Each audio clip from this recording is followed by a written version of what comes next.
All right, so welcome everybody. It's October the 21st, 7 p.m., MELS 601 clinical coach session. And I appreciate you all attending. To have a few people saying they couldn't attend tonight, I certainly understand that. We got, man, it's beautiful weather. We got ball games going on and people doing stuff, and I get it. No problem whatsoever. If you got family obligations, and this is the way I see things. God, family, country, and yeah, I do put my family above the country at this point in time. If there ever needs to come a time where I might need to readjust that, I'll be happy to do so. But God's first and family second in my book, and country is third. So and then country can be second depending on the situation. But I appreciate and understand and respect anybody that needs to do things for their family and take care of their family. That is always a win in my book. So tonight, we got task stream review, which I'm going to do that. We'll go back into the old competency folio. We'll look at the DRF. We'll kind of identify some of those acronyms and terms again. Make sure you kind of got those straight in your head. ABSL 1 through 5, I've had to send out very little emails, just kind of checking on people. Not that I'm, worried about anybody at this point. If I am worried about you, I've already sent you an email about that. But for the most part, everybody's right on the mark. But we do need to go ahead and kind of set in your mind that, I'm going to finish up ABSL 1 through 5. And the writing part, if it's still in review with Dr. Todd or Dr. Church and it hadn't got to me yet, that's fine. And I did get a few emails when I sent out my, I'm just checking on your emails. I did get a few back. Well, Dr. Todd's looking at it or Dr. Church is looking at it. I'm cool with that. But we do need to wrap up our writing and kind of get that close to being done, because you want to save the last 3 weeks, 4 weeks, give or take a few days, to really focus in on your task stream obligations, specifically your competency folio. Once you kind of get comfortable with that in 602, 603, so on and so forth, you'll kind of get a more of a feel for when you need to be jumping on that competency folio, or even, as you're going through writing your evidence, whether it's the OMA or the SKIP or the SIP or all those other wonderful acronyms, the ABTEL, you'll kind of get a feel for it and work out kind of something that kind of meshes with your style of organization. And that's cool too. If I don't see any progress in your competency folio, sometime, week 12ish, 11ish, 12ish, then I'll reach out to you and just make sure that you're in good shape for that. The good news is, and your competency folio is the folio that you create, that you drop all your artifacts in. The good news is that you should already have those artifacts somewhere, and it's just a matter of grabbing them and throwing them in there. But before we get started on task stream review, are there any questions regarding ABSL task 1 through 5? Or if you get a grade on your task 5, and I know we got the review process, and once we got the review process, I say, hey, I need you to drop it into the evaluation Dropbox. And I understand that it's a little redundant, and I appreciate your patience with that. I was talking to one of you this week about that. I really appreciate your patience and understanding. I don't want to collect a grade before it's ready, but I do need to collect a grade so I can give you a grade. And so that's part of that process. And so I appreciate that, the redundancy, but it helps me help you in making sure that document is in great shape and ready to move forward. Bless you, Kelly. I saw that sneeze. God bless you.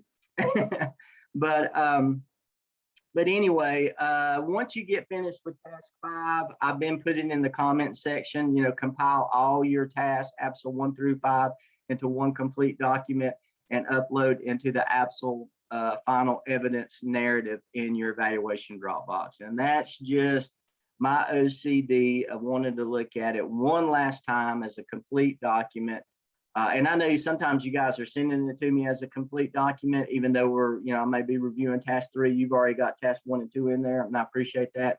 but you know, that just kind of goes with the way I do things. I like to look at it one last time before I recommend that it's ready for task training, because in doing that, we're actually saving you guys some time on the back end. The last thing we want to do is get something back from the evaluator that says, hey, I didn't see this, it didn't meet the rubric, and then we're scrambling there at the end of the semester. So I'd rather go ahead and cross those T's and dot those I's now, and double check and make sure they're crossed and dotted before we send it to the evaluator. So any questions on 1 through 5?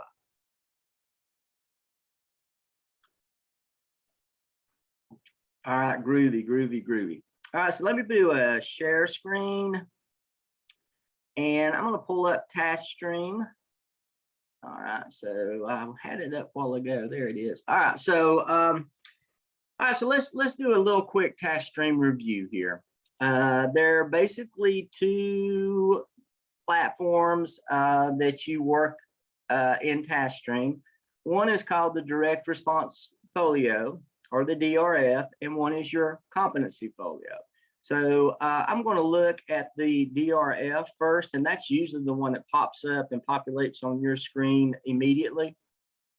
When you open it up to task stream, you'll probably see this as a candidate, and you have you'll be working in this from 601 all the way through 605 till you graduate, because this is where we're going to house the final drafts of your evidences. So in this case, in MELS 601, once we go through all that process that I just talked about in Blackboard, I will tell you ready for task stream. Now, if you're in, you know, for one course instructor, that means I think it's ready for task stream.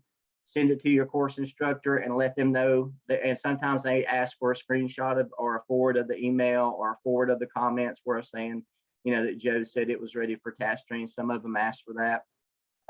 And then your course instructor may want to look at it one more time and then say, okay, now upload to task stream. Or one course instructor said, okay, I'm done with it. You know, it looks great to me. Let Joe take a look at it. And when he says it's ready for task stream, then upload it to task stream. And I mentioned that before. Just make sure that you know, whether it's Dr. Church or Dr. Todd, just make sure that you know their preference, because, you know, they kind of take the lead on all that. And I respect their, you know, how they want that done. I certainly respect that, and, you know, want to go ahead and follow that protocol. So anyway, at some point in time, somebody's going to say it's ready for task stream, go ahead and upload it. That's when you go into task stream and you go into the DRF and you upload Absol right here.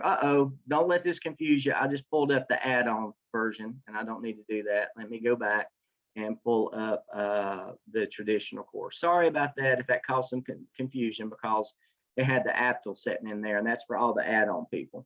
So MELS 601, you upload the Absol here. Now, at this point in time, everybody should have their task stream account.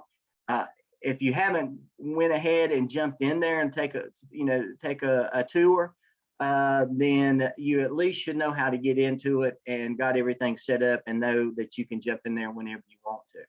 So some of you are to this point where I've said ready for task stream, Absol, you know, task 1 through 5, or the Absol final evidence narrative is ready for task stream. As long as you got a green light from your course instructor, then you just jump in here and upload it. Another thing, you do not, if you'll read that tips and bullet thing that Dr. Lamb put out about task stream, you never ask for comments in the DRF. That's just for uploading documents. There is a spot there that you can click on comments, that request for comments. We used to do that in the old days, but we do not do that now. So in the directed response folio, the DRF, never request comments. You just want to submit. You submit it and upload it when you're ready, when you've been instructed to do so by either me and or your course instructor. Also, there's 2 other things that we've talked about before here in the DRF and 601. Basically, there are 2 self-assessments. We kind of reviewed that. These, the competency analysis is basically how do you feel at this point in time within the 21 competencies. There may be even a comment section there, and if you want to, and the course instructor may have directed you to do this, is you can actually click copy and paste your reflections of the competencies that you worked with, which is you had eight that what you were specified to respond to, and then 4 of your choosing, so that's 12. So of those 12s in the competency analysis, if there's a comment section, if you want to, you can copy and paste your reflections over and drop them in there. Some course instructors prefer to see that, some don't. I'm okay either way. I think it is good because if anybody takes an audit on this, I think it is good for them to see your thought process, why you clicked where you were at on the continuum in some particular competency. But there's now some competencies you're not going to have anything for. It's going to be blank because you only reflected on 12. Well, there's 21 of them, so it's okay if some are blank, and that's understood. So don't if you have any questions about that, you get into it. You're not sure what you're looking at, reach out to me. The second self-assessment is the School of Ed dispositions. That's your dispositions towards leadership. It kind of asks you to take a look at yourself, really strong on a curricular leader standpoint. It's really strong with that. But aside from the 21 leadership competencies, how do you feel about your disposition towards leadership? So it's a self-assessment. It's got a little bit more of a Likert scale on it, where you got, instead of met or not met, you kind of got a range that you can click on. Nobody is going to grade either one of these. Nobody's going to grade the competency analysis. Nobody's going to grade the School of Ed dispositions. They will evaluate it, but they will evaluate it just to see that you completed it. So no pressure on these two. On your competency analysis or your School of Ed disposition, no pressure on these. You just need to, put some earnest effort into completing it and really self-reflect. I know you did that in your reflections on the ABSL, but take a good hard look at yourself. That's always good. We were talking about that today in a leadership cabinet meeting about listening to the stories that you tell yourself. That's kind of the new thing out there. I'm trying to remember the author. I can't think of it. If you're interested in it, email me and I'll get you the name of the podcast or the author that I'm referencing. But it's the stories that you tell yourself in your head. And that's kind of what the competency analysis in the School of Ed disposition is causing you to do, is just take a moment, listen to yourself, and what do you tell yourself?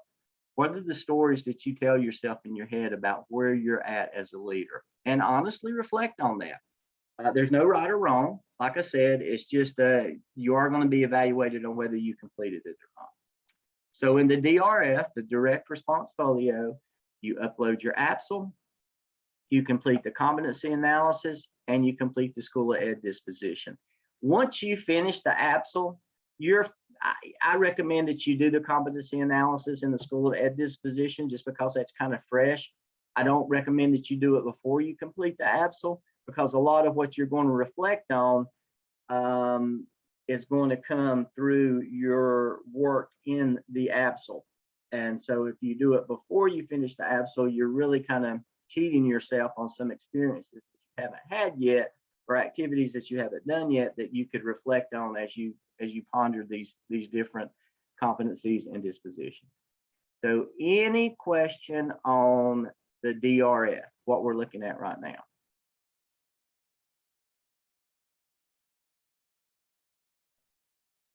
All right, now we're getting ready to go to the big dog. And the big dog, as we say in Wilkes County, where I was born and raised, dog, is the competency folio. You can access your competency folio up here at the top banner, folio and web pages. And that's what it is. It's a web page. It's a website. It's a website or a web page because, there's just really one place to look at stuff that you're going to highlight yourself and say, this is what I've done. Now, you're not just going to show me what you've done or the evaluator getting ready to give you licensure on what you've done, but this is yours to keep, and it is a really powerful tool. I've had people who come to me and interview for assistant principal job will send, and their Gardner Webb students, I might not have had them, but I recognized it immediately when they sent their competency folio ahead to show me, or to show the interview committee what they've done in the past that's prepared them for administration. And I thought to myself, now that's cool. Somebody's really using that, and it is a powerful tool. So you click on folios and web pages, and you click on it better than I did because I missed it. It's still asking me. I was doing an example, and it keeps asking me if I want to finish my work, which I don't. And you should have created your competency folio. I think this is the one that I usually did. I think I created this one for you last time we were together. Just kind of went through the process up here of creating the new competency. If you haven't done that yet, getting pretty close to the time that you want to do it. If you need a refresher on that, there's a real cool little video that Dr. Lamb did in my video library right at the very beginning that says setting up your competency folio. That'll take you through the steps. If you have any problems doing it, if you haven't done it yet and you have problems setting up that competency folio, reach out to me. We can jump on Zoom and I can walk you through it. We can just do it together. I've done that before too. So we're going to go back over to TaskStream. So you created your competency folio, and this is where you really put those artifacts into action. By artifacts, I mean pictures of you leading a meeting, video clips of you leading a meeting, action plans that you may have created, agendas that you may have created, minutes from meetings that you may have done, several are emails you may have sent, anything that was created because of your involvement in the evidence. And by the evidence, in this case, I mean the ABSL. So as we said before, here are you on the side, here are your 21 competencies, beginning with communication and going all the way down to visionary. Now, tonight, we're going to get into a little bit, what the hoo-ha is digital learning competencies, and do I have to do something with that? And okay, well, there's the internship log, and what do I have to do with that? And we'll get into that in just a moment, but I want to jump back up here. And the best thing you can do is look at each one of these competencies as you begin to load artifacts. Whatever course you're in, if it's 601, 602, 603, or 604, this is the same folio that you will work in. You will be working in this folio till the end of the program. And you will, as I said, you will take this with you because you will want to share it, publish it, and share it with some people that you may be interviewing with. So the best thing you can do is look at each of these and say, for communication, okay, communication, the guide is that I need 3 evidences. So remember, each competency, communication, change management, conflict management, all the way down to visionary, each one has to have 3 artifacts. I wish they changed that word evidences to artifacts because that's what we're asking you to put. Your evidences are the ABSL, so don't get hung up on the terminology there. But 3 artifacts from all that you've been doing. And can you use the same artifact? Yes, but you can only use the same artifact twice. You cannot use it more than 2 times. That's a standard that Gardner Webb set several years ago when we found a lot of people were putting action plan on everything. Or, that's just a kind of an example. But 3 artifacts for each competency. You can only use each artifact twice. Okay, let me jump into the chat here. Oh yeah, that's a great question. If we upload a video, is there a time limit? Yeah, if you got a 45-minute video, that's going to be long. I would recommend, because I'm going to tell you one thing, be straight up with you. Your evaluator is not going to sit there and watch a 45-minute video when they're looking at this. I recommend anywhere from 1 to 3 minutes, just long enough to show that you are leading that team. Maybe have a little snippet of dialogue that was created, just depending on what you want to highlight. If you're going through and you're trying to do the needs assessment and identify the most pressing need, and you maybe think it's one thing, or your part of your PLC think it's one thing, and the other part of the PLC think is, well, we really need to focus in on this direction. That's a great example of conflict resolution. And I would show just enough of the video to kind of capture what I was wanting to highlight. If it was you delegating and you had the video, you were talking about, well, teacher B, I would really like for you to do this, and teacher C, really like, capture that few seconds, minute of you delegating in that video and putting it in there. So that's a great question. I don't think the system will allow you to upload a 45-minute video. The most I've ever seen is, I think, maybe 3 minutes. Okay, second question was, when it asks for a description, can you cut and paste out of task 5? That's another great question. I would recommend, and you're welcome, Brittany, thank you. I would recommend that you not cut and copy and paste from your narrative, because the narrative isn't the focus. The focus is on the artifact. Now, you may need a description, a brief description of what that artifact is, because if I see a picture of you standing up in front of some people, that just tells me you were standing up in front of some people. You may want to put a description that, this is a PLC meeting on October the 21st, where we were identified the most pressing need. That gives validity and credibility to that photo. So you don't want to copy and paste anything from the narrative, because the evaluator doesn't want to see the narrative, because your narrative is shown and you uploaded it somewhere else. Just kind of want to give a real brief description. Now, I'm not going to tell you can't do it.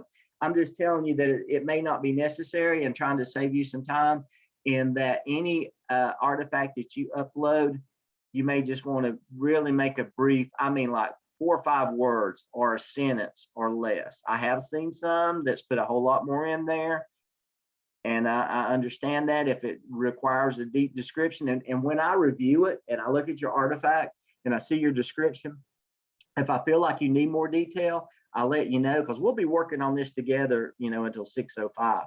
If I feel like you've got too much and it might distract from the artifact, I'll let you know too.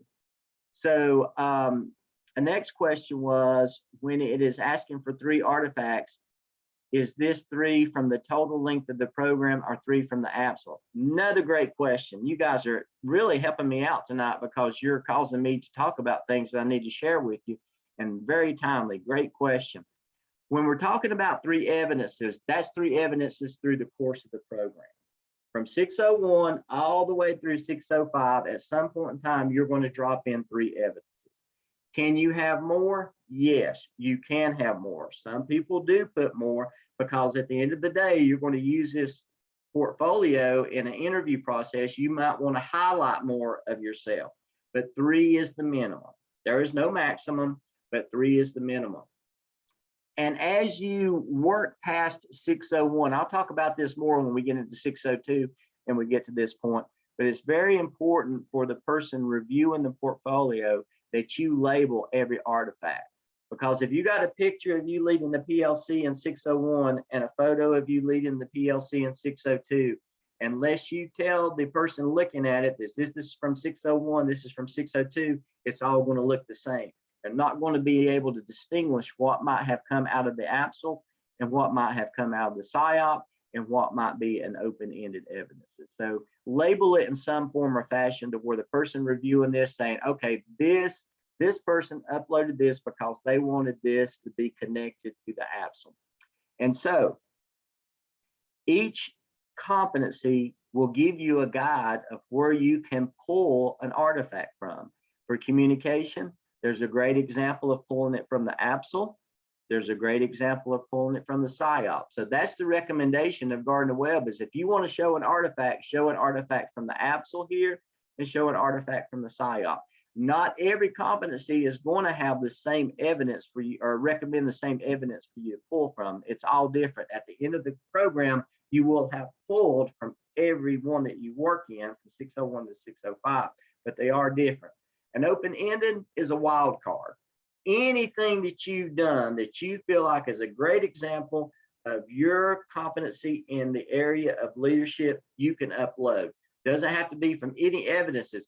It may be where you orchestrated a parent meeting, or you communicated with, you may have done, something to the Board of Education, or you may have communicated and organized this or that.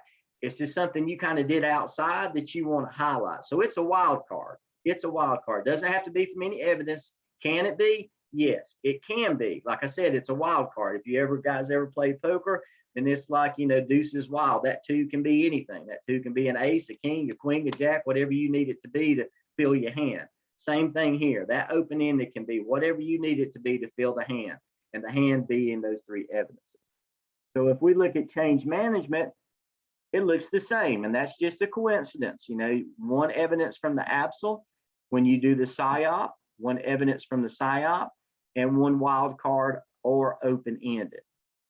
In conflict management, one from the ABSL, but now this says one from the APTL. The APTL is the evidence that you'll be doing in 602. So, now that's kind of changed a little bit. So sometime within APTL, you're going to be talking about conflict management and one open-ended. Creative thinking, ask for an ABSL, ask for one from the APTL, and one open-ended. Customer focus. This semester, unless you have an open-ended artifact, you're not going to drop anything into customer focus because it's asking for one from the OMA and one from the SCIP. So if you run across a competency and it looks like this, then okay, unless I have an open-ended that I want to use, I don't have to put anything in customer focus. So I've always recommended that candidates go through here and maybe put on paper, because clicking and clicking back and clicking forth and clicking over and clicking this and clicking that, click, click, click, click, click, you kind of lose sight of the whole picture. As I've always recommended, maybe create a little spreadsheet or a little table that shows, okay, each one of these, and then what artifact you need to pull from for each one. So each of the competencies, and then artifact 1, 2, and 3, and then list it there. ABSL, blah, blah, blah, for customer focus, OMA, SCIP, and open-ended, and just check them off. As you put them in there, check them off. That'll be a good way for you to kind of keep up with what you put in and what you haven't. And you do that all the way down through visionary over the course of from 601 to 605. So if you put it in a kind of a chart on a piece of paper or in a spreadsheet on your computer, then you can kind of look at the whole picture of what you need to put in for the ABSL, and you can immediately go to that artifact. Any questions to this point? That goes all the way down through visionary. Any questions?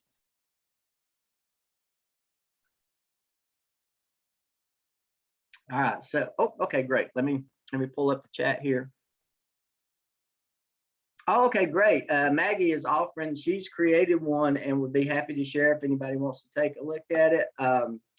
Yeah, that would be great.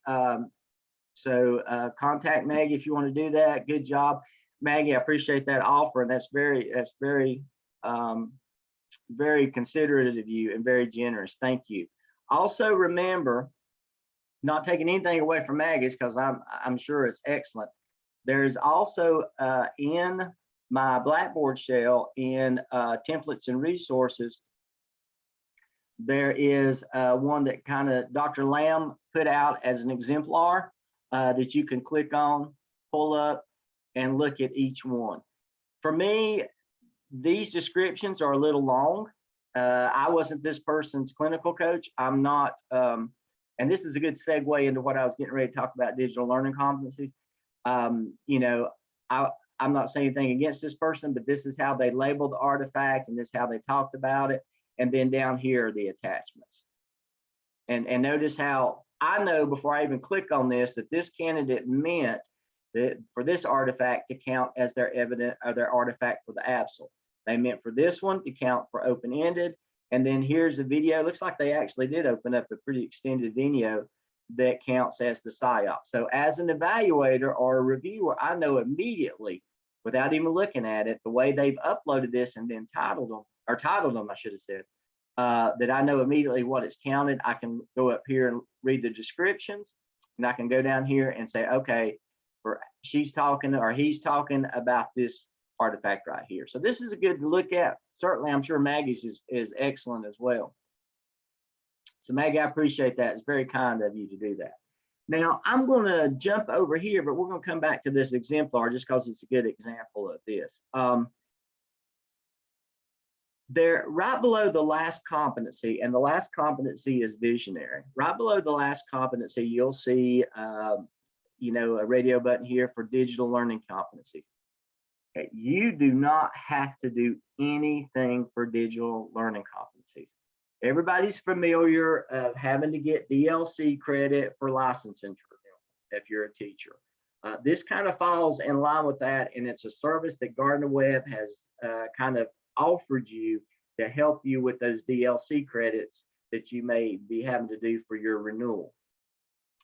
So if you click on digital learning competency, it may not be in the latest one, but used to they had to, candidates had to provide evidence of digital learning competencies.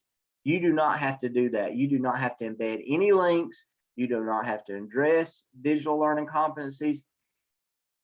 By the very nature of the rubric and what we ask you to do, you're satisfying those digital learning competencies, because within the rubric at certain points of times, it's asking you to do something that's going to show competency in a digital skill.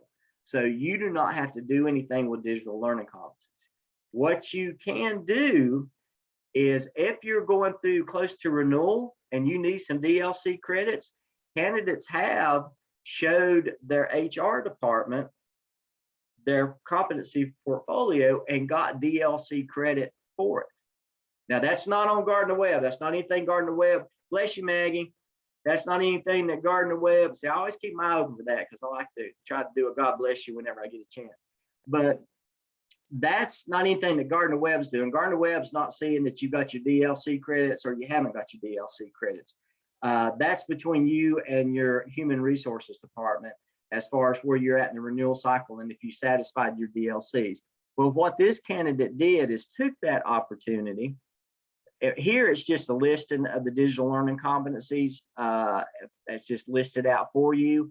That basically is so we can continue to get accreditation that we are embedding and involving the digital learning competencies. That's just our evidence to our reviewers that we are doing that and how we are doing it.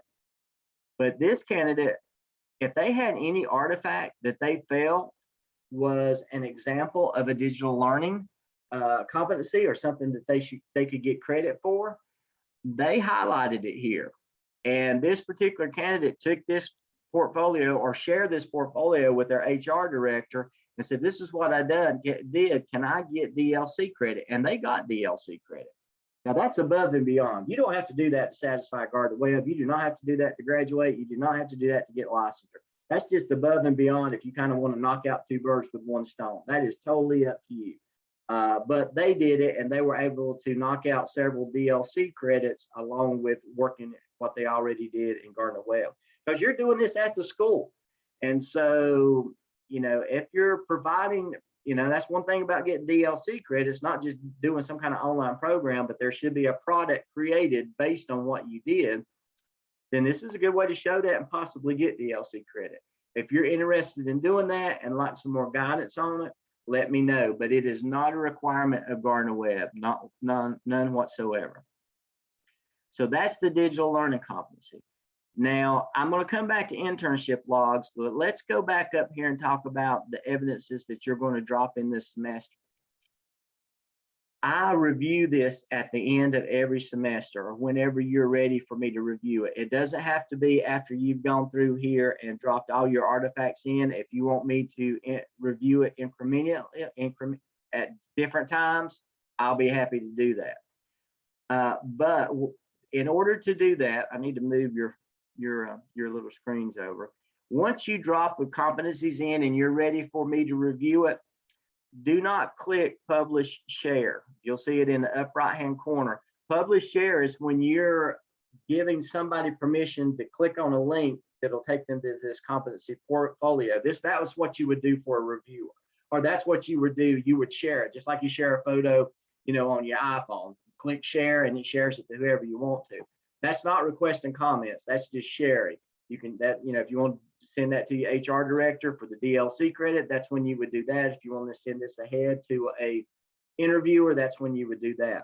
And to satisfy the program, satisfy Gardner Webb, I have to review this and give comments on it. To do that, you click on request comments. So when you click on request comments, you will see this, and I'm going to try real hard. So if you don't mind, put your ears on wide open, because this saves me a lot of trouble. If you will do this, if you will only click on the competencies that you have uploaded artifacts into, please, please, please, for the love of God, and I'm not using his name in vain, I mean that sincerely, do not click on request comments on all areas. Please, please, please do not click on request comments on all areas. Because if you do that, I have to go in and open up each competency because it sends me an email and it keeps badgering me. Comments requested, comments requested, comments requested, until I physically go in there and make a comment. And if you haven't uploaded an artifact, then I'm just going to put it, no artifact was uploaded, or NA, because it will not let me move forward and progress through the system unless it forces me to open that artifact. And that's a source of, I'm going to be transparent with you, that's a real source of frustration for me, is when somebody clicks on request comments on all areas and I have to go through 21 of those just to review one artifact in one competency. So please, please, please don't do that. If it happens, am I going to be mad at you? No, I'm not. Am I going to get over it? Yeah, I am, because I do every year, because it happens every year, and it's okay. And I'm a big boy. I'll be all right. But if we can avoid that, I would greatly appreciate it. So what you would do is, okay, so I'm dealing with Absol. I dropped in the artifact on communication, one for change management and one for conflict management. Those are where I dropped in artifacts. That's what I want Joe to review. So I click on those, and then I scroll down here to the bottom. It says continue. So then you get a choice of professors. You should just see my name. If you don't see my name, then contact me, because then you're not tied in. I haven't been assigned to your competency portfolio, and I'll have to get with Gardner Webb and make sure that I get there. So you should see my name somewhere. So you click on my name, and then you click on continue. And now I've just sent myself an email telling me to review my own competency folio because I clicked on those first 3 competencies. And that's all you need to do it. So at that point in time, I will get an email saying that, and Maggie, I see your name. If it's okay to use your name, I will get it. If Maggie puts in some artifacts for those first 3 competencies, and she did what I just did, I'm going to get an email that says comments requested in TaskStream. So I go in and I click on TaskStream and I open it up, and I see here where somebody has requested comments on these first 3 artifacts.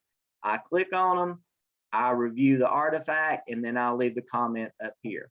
And I'll say, you know, this competency or this artifact is evidence of this competency. So the artifact that you left shows proof of your competency in the area of communication. If I have an issue, I'll put that in the comments. If you accidentally clicked on that and there's nothing in there, then I'll say there's no artifact. And we'll do that on down the line. So just to kind of review that, when you get to the point you want me to review the artifacts that you put in here, you click on request comments. You click on the competencies that you've uploaded. So I go back in here. I've already uploaded communication, change management, conflict management. So let's say I did on customer focus. So I click on customer focus, I click continue, I click on my name, you would click on my name, continue, and now you're good to go, because I just got an email that says I need to review customer focus. I'll go in and review all of those and leave comments. Now, I think there's 9 artifacts here. I used to know, but I've forgotten, that deal with the Absol. So I think there's 9 that you have to upload to. So that's all that you'll have to do in 601. 602, I think, is a little bit, that's the same number, maybe. 603 is a little bit less. Yeah, okay, great. Thanks for the confirmation there. So there are 9. So my memory's working pretty good now. That's great. Thanks. So 9 of these competencies require an artifact from the AMSL. And then remember, if you have any open-ended that you want to add, you can do that. You don't have to. You don't have to add any open-ended. It's just if you got some that you want to upload. Some candidates wait, you know, to get all the required ones in of wherever they're working at for that particular semester, and then jumping in any open-ended. So any questions? Now we're going to talk about internship logs, but are there any questions? Okay, great. Yeah, that's great. Thank you, Cynthia. Yeah, once I go in and I type something into the comment section, what I'll do is I'll click submit, and you will get an email and an alert that says comments have been left. And you can go in and review that and see what I said. Yeah, that's a great question. Thank you. Any other comment? Any other questions on what I got comments on the brain. Any other questions on what we've talked about thus far?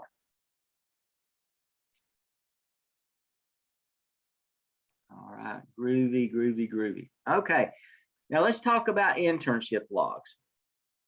Each semester, you are supposed to log about 80 hours.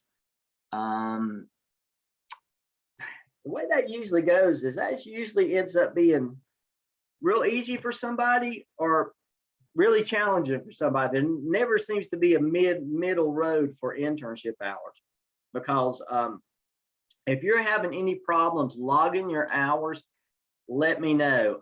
There's several suggestions. I had somebody contact me today. They were, struggling a little bit about the different type of things that they could do. They felt like they maybe didn't have some opportunities. There's a lot of opportunity now, and there should be some information, some information that you've received in your course instructor about some different suggestions. In the scale handbook, there's some suggestions, but go and go to a board meeting one night and reflect on the board meeting. Volunteer to take over a faculty meeting or do part of a faculty meeting. Contact different people in the central office and interview them. Anything that would help you as a principal. Interviewing the test and accountability director, interviewing the federal programs director, especially if you're a Title I school, interviewing HR on hiring practices, review board policies, go into the policy manual and review board policies that you feel are pertinent to the school system. You can log hours just doing that. I mean, that's very beneficial. Anything outside of the realm of the evidence that's going to give you experience as an administrator is good stuff. Okay, said our meetings are mostly virtual. Yeah, is it okay to reflect on those? Yeah, you don't have to be physically present. You can just watch it online. The value is in the information and the way you see the process of the board played out. So yeah, absolutely. If if you're having to help do any kind of a plan, maybe in case we go back to remote instruction, you're part of that team doing that plan. That's good stuff that you can do. Yes. Okay, I figured it was gonna be too long to type. So like last week I went to like an 8-hour administration professional development on like half of it was on DPI, was going over the evaluation process for teachers, and then the other half was human resources and our lawyers talking about investigating teachers. Is that something I could like use for my internship hours? Yeah, absolutely. And I kind of look at that when I see that it's a conference or a training. I kind of look at those hours. If if you went to a 3-day training and you're counting 24 hours of that, there's some other things out there that you need to experience beyond just that training. So I kind of just look at it, what else have you got in there? What other experiences have you had? And I may say, well, let's just count about 8 hours and go out and find some other things to do. Or, you may have a lot. So it really depends on it. In that situation, if it's an all day training, that's good stuff.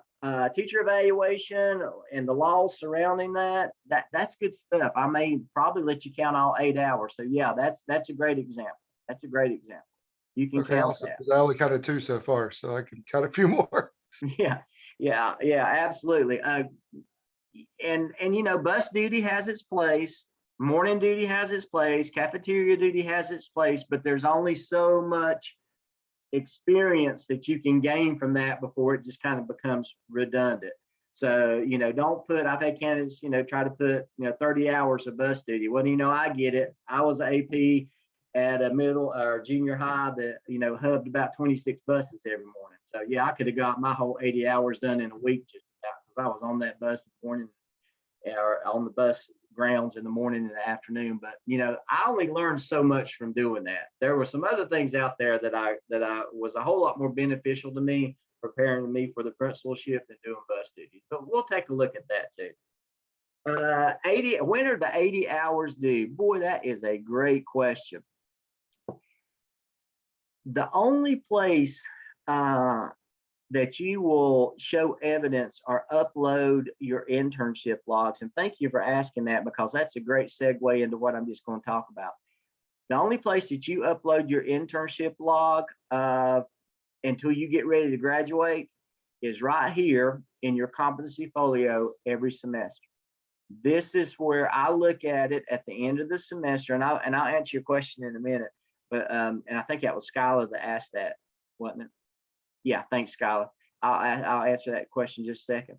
But I'll review that at the end of each semester. Can I review it before then? Sure. I'll be happy to look at anything that that you want to show me that you're doing for this program at any time.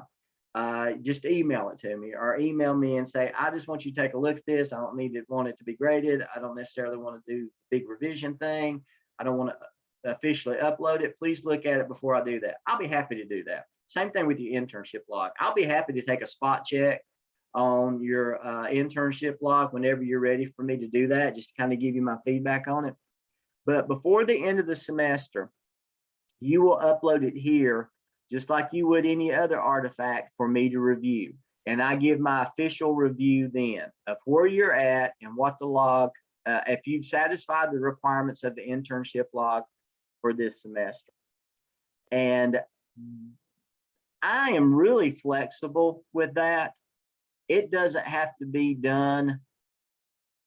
I'm okay with it even being done, 11:59 before the last day of the semester. I'll work with you on that, because a lot of times you're logging stuff right up to the last minute, especially if you've been struggling to get that 80 hours in. Just let me know what's going on. Hey, Joe, I'm not going to get it in, this week. It may be Wednesday before grades are due on Thursday. I'm okay with that, as long as I know ahead of time and you don't kind of like give me a big surprise on that. But as long as I know that you're working to the last minute, I'm okay with that. So you can actually, you should be logging it all the way time. But as far as uploading, to me, the priority is getting that ABSL in the DRF, getting your competency folio completed with the artifacts that's required for this semester, and getting the competency analysis and the School of Ed disposition done. That's the priority things for me. I'll work with you on your internship log, because just between me and you and everybody else that's on this, I am the only one that looks at those internship logs until you graduate. Then they're officially evaluated by the program that you've got those completed. So I'm the gatekeeper on the internship log. Now, your course instructors, a lot of course instructors ask to look at that too, and that's okay. But as far as being the person that signs off on it, I'm the person that signs off on your competency folio, and I'm the person that signs off on your internship log. And I'll work with you on that. Let's see. Okay, no, you do not have that. The question was, do we submit a copy to our other clinical coach? I'm the clinical coach too. So the other clinical coach would be clinical coach 1, the one that came out, kind of got you set up, talked to your principal, just kind of, or they didn't come out. I guess they did a virtual visit this year. You do not have to submit anything to them. I have never heard of a clinical coach one requiring that of a candidate. Could they want to look at it? They could. I'd be real surprised if they did. I've never heard of a clinical coach one requesting that. A clinical coach one is more like a liaison between Gardner Webb and your principal or your site supervisor, but they do kind of help you get started off, just kind of that initial contact. They should not be requesting a copy of your internship log. If they do, don't freak out. They're just curious, but they're not going to sign off on it or evaluate it or grade it. They may give you some feedback. Like I said, I've never heard of that happening. Yes, with principal signature is correct. You need to, when you need to make sure your principal signs that form before you upload it into the internship log, because if I don't see a principal signature, then I'm going to ask you to go back and get the principal or your site supervisor, may not be your principal, maybe your assistant principal or somebody else, get their signature before you upload it. Great question. Great question. Now, this question always comes up at the end of the semester, just like we kind of told you, anything you did in the summer that prepared for this year will let you count your internship hours. Anything that you do between fall 2021 and spring 2022, you can count in 602. So once you upload your internship log for this semester, anything you do after that, over the Christmas break or during the Christmas break, and you want to get a jump start on logging those hours for MELS 602 spring 2022, you're okay to do that. You're okay to do that. Doesn't have to be the start of the semester. It can be between the breaks. Okay. All right. Let's see. I'm glad I'm glad you asked this, Brittany. Does a book study count towards internship hours? I'm participating in an optional one and co-leading another one for new staff. That's perfect example of why I would count that. If you're doing any type of training to where you are training your peers or some other teachers or colleagues, then that's administrative leadership experience. Because as a principal, you will be training your staff in certain things. So yes, I would count that. Somebody asked, I'm the testing coordinator for my school. Can I count test administration? And I say, well, if you're administering the EOC or the EOG, you're the one giving the test, then no, that's really not leadership experience, even though it requires some great deal of leadership to administer those for the students. But if you're the testing coordinator or you're the person training on how to administer that test or, the testing code of ethics, then yes, I would count that. So that's kind of the difference. If you're training somebody else in a leadership capacity, then 9 times out of 10, we'll count those internship hours. We are next question. Yeah. We are required to log 80 hours during the summer semester as well, correct? Absolutely. Now that's when you hit the ground running, and we'll talk about that at the end of spring 2022. You can do that between the break, but there's not a big break between spring 2022 and summer 2022. But what I did when I had to log my internship hours, and this is what I recommend people do, during those work days that I'm at school, I get all the things I have to get done, and then I volunteer for anything I can volunteer. Counting textbooks, helping with the schedule, closing out rooms, doing facility stuff, operation stuff. I went to my principal and said, you know what? During this period of time, and I did, I basically worked 8 to 5 Monday through Friday at the school, volunteered my time to get as many hours as I could before summer semester, so I would be in good shape for that. So you may want to think along those lines, but as the school year is ramping down and your summer's ramping up, there is some opportunities there for you to do something during the work days or even after the work days that you can log some hours. So keep that in mind. Keep that in mind. All right, so in the competency folio, you upload 3 artifacts, and each competency will give you guidance on what artifact it's looking for. Emotional intelligence is looking for that one from the APTL. one from the CAP, and there's always going to be an open-ended. That's the wild card. That can be anything that shows evidence of that competency. So you're going to be working on this all the way to 605. So you're going to be, doing it in steps. You don't have to complete everything at one time, but you do want to stay current on this. Go ahead and upload your APSLs. In the past, I really had to love on some candidates to go ahead and upload the artifacts they have, because if you wait to 604 to catch up, you're going to be too stressed out, and it's going to be, it's going to be too much for you. So do this as you go along. I know, hey, man, I've got the APSL done. It's sitting in task stream. Woo, I'm going to take a break. Well, let's go ahead and do the competency analysis. Let's go ahead and do the school of ed disposition. Let's go ahead and upload those artifacts out of the APSL and get those up, and then take a break and just work on your internship hours. Don't say I'm going to do this later, I'm going to do this later, because then you're going to be getting those annoying checking in emails from me. Every time I do that, I put in the subject heading checking in, and I already see some of the expressions on some of your faces.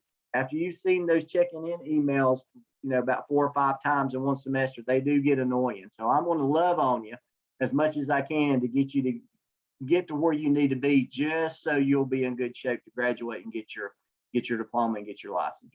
So let's go ahead and work on once you get finished with the APSL, let's go ahead and work on this competency folio and keep it up to date as you progress 601, 602, 603, 4, 5, and so forth. Also, always be aware of your internship logs. They will be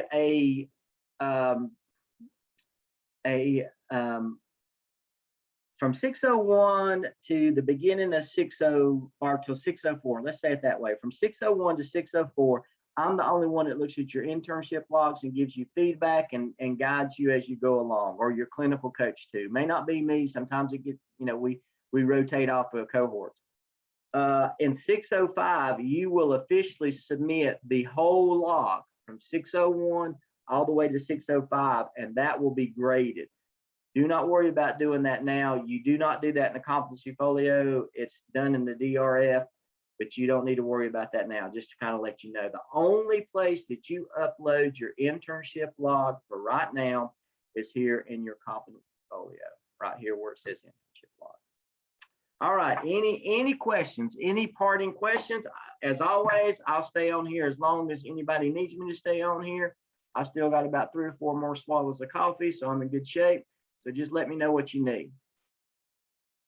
All right, just wanted to, oh man, I appreciate that. You guys don't have to thank me. I tell you, I just like you in teaching, you get more from teaching than you give. You got a good group, and man, things are really clicking, and you know that you're helping people. The blessing that you get from that is so much more than you ever give. So you guys don't have to thank me. I should thank you for this opportunity, because I absolutely love doing this. Love it 100% and beyond. It's a good gig. So I say that to say this: get your master's, go get your doctorate, come back and ask for a job at Gardner Webb, and you do this, because it is awesome. So anyway, but you're welcome. You don't have to thank me. That kind of embarrasses. So anyway, but okay, good deal. I'll be happy to help any way I can. You guys are great, and I really enjoy this. Any other questions? If Alexa, she's probably going to come on now because I just said her name, gives me another Halloween joke, I'll share that with you, because we're going to meet October the 28th, I think. And I do want to tell you this. From this point forward, our sessions together are just going to be what you need. Q&A, or I'll be happy to review anything that you need me to review. There's nothing more that I can show you at this point. You've got everything you need to actually complete the program, because that's the end of the process. Remember, I told you at the very beginning, it's just becoming familiar with the process, and it kind of gets easier. That's it. What you're going to do the same thing each semester, utilizing different topics, different evidences, but there's nothing more. There's no more aha gotchas out there. That's it. So this is all that you need to know to be successful and move forward in Gardner Webb. So the rest of the clinical coach sessions are going to be questions and answers, or I'll be happy to review anything that you want me to. You know, the next one is scheduled for October the 28th. So if you got you want to spend some time with the family and do some Halloween stuff, don't feel like you're missing out on anything. You can always go back and watch the recording. But if you got some pertinent questions, jump on there and ask them and then jump off, you know, kind of like office hours. But once again, if you ever need me to do an individual Zoom, a small group Zoom, email, phone conversation, whatever you need, let me know. And it doesn't have to be during that time. You don't have to wait till that. We can arrange something, you know, in the next day or so, or you know, 24 to 48 hours from when you need it. A lot of times within, if you ever want me during the day, like I said, I am very fortunate that I can take my lunch break pretty much whenever I need to. I get an hour, so I can choose basically whenever I want to use that hour. So if you need me during the day and you need me, you know, it's 10 o'clock, just let me know. Just let me know. I've worked eating at my desk anyway, just like you guys do, I'm sure. All right, so I'm going to turn the recording off. And does anybody have anything else that